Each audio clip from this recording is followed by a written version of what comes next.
মান্তু যা তো এই যে একটু ছাদে যা, ছাদে থেকে যে কয়টা কাপড় মেলা আছে যা তাড়াতাড়ি নিয়ে। আর যা গরম পড়েছে, আর বেশিক্ষণ থাকলে শুকিয়ে কাঠ হয়ে যাবে একদম, ওর দিয়ে আর ইউজ করা যাবে না। যা তাড়াতাড়ি তুলে নিয়ে এবার।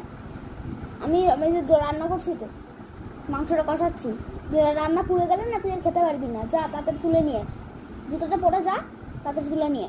মা ছাদে প্রচন্ড গরম, আমি কি করে যাবো? আমার পা পুড়ে যাবে তো, আমি এখানে 1 সেকেন্ডও থাকতে পারবো না। এটুকু তোকে করতে বললাম, তাই তোর হয়ে গেল। আর আমি তো সারাদিন এই যে রান্নাঘরে তাপের মধ্যে থাকি, তাই আমি কি করে সহ্য করি? একটা মায়ের কষ্ট বোঝে না। কি মেয়ে জন্ম দিয়েছি আমি, আমার নিজেরও লজ্জা লাগে, ভালো লাগে না আমার। মা কিন্তু কি যা বলছি তাই কর না, এত গরমে কিন্তু আমি সহ্য করতে পারি না।